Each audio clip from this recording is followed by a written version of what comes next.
Hello and good morning on a lovely sunny morning in week 4 of the lockdown. I'm Nigel Cox, Senior Horticultural Lecturer at Bridgewater and Taunton College. And as you can see behind me, vegetable patch, everything's starting to grow nicely now, and it's probably the most active part of the season for getting your vegetables in and getting everything ready. But you must be careful. Last night we had pretty cold frost, and you just must remember that some of your vegetables can't go out until after the last frost, or the danger of the last frost.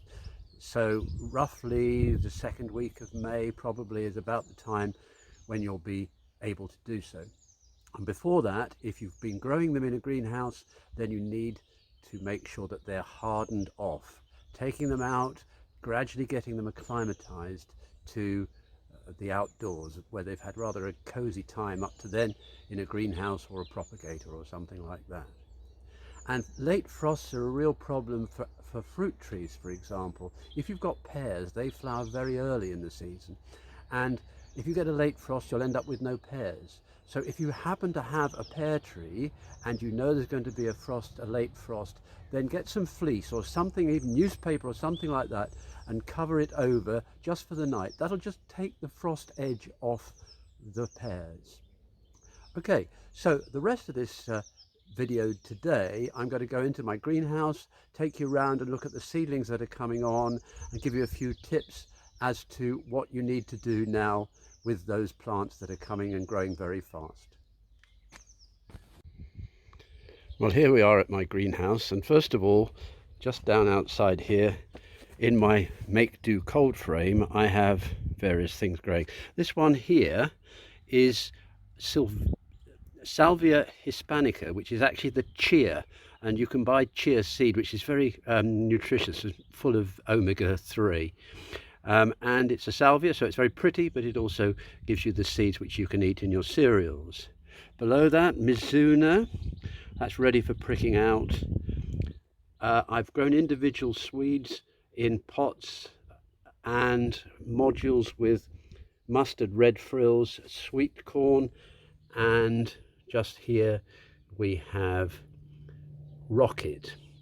Now you'll see I'm growing these all in modules or in pots, and I find that is a really good way of getting a crop earlier rather than sowing outside and waiting for germination. It means that you can guarantee germination much better.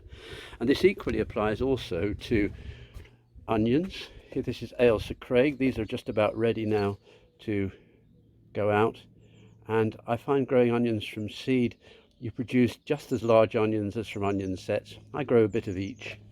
And then further, the onion family, here we have leeks. Again, all in modules. These leeks are ready, almost ready to prick out or pot on, or even put straight into the vegetable patch. Some lettuces, sorry, they're in shadow, got the sunshine. And then beetroot, again, I grow them individually in modules. Put one seed in each module, and that will throw up 3 seedlings from one single seed, and just thin them down to 1, and then you've got beetroot that can be planted out in situ in about 2 weeks' time. Lettuce again, this is Little Gem. This one is Barcelona, which is an iceberg type. And then here we have Ruby Chard. This is called Bright Lights, and you can put that in the border. It's ever so pretty, and you get to eat it. And again, the mustard red frills, more lettuce. And then going on inside of the greenhouse, my propagator. In my propagator, some of you may have seen the runner bean video I did last week. Well, here are the beans. The climbing beans are up first, the runner beans behind, more climbing beans. Down here, this is an amazing courgette called Trombocini del Bengo, which is normally, it grows about 2 feet long, and it's great if you climb it over an archway or something like that. Rather decorative as well as being edible. Another unusual one, these are from Thailand. This is called the yard long bean. I grow these in the greenhouse, and this grows beans literally a yard in length, and they're very nice to eat. Again, some of you may have seen my dahlia cutting video. dahlia cuttings coming on nicely. A second crop of tomatoes, because I've been providing all the village with tomatoes and I run out, so now I'm producing another crop for them. Equally basil, this is sweet basil, some cucumbers down below, and then some courgettes. Then moving on, in here I've sown sunflower seeds. We'll have a little competition in the community for which child can grow the largest sunflower. Not a bad idea if you're thinking about something for your own community. This is a bit of a cheat. This is Waitrose Greek basil, just to tide me over till my own basil is ready.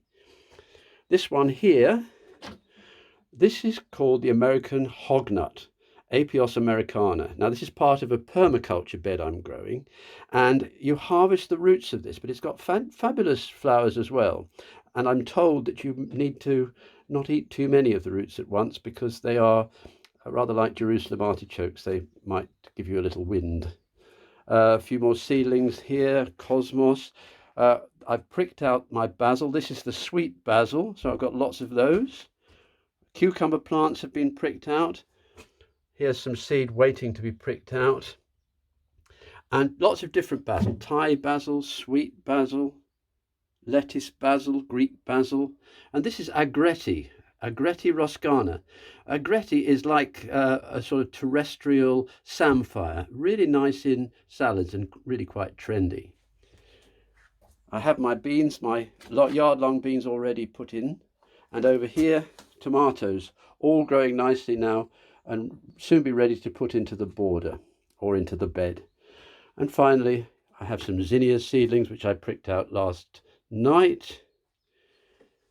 And last but not least, here we have courgettes and pumpkins, all growing nicely. But please remember, don't put them out until all danger of frost has passed. Well, I hope you've enjoyed that little tour around my greenhouse. I'm sure everybody is enjoying growing their own vegetables this year. Please stay safe, enjoy your gardening, and just in case people need to know where I am during the day, I have this little sign. So I'm going back there now, so enjoy the rest of your day, and I'll see you again soon.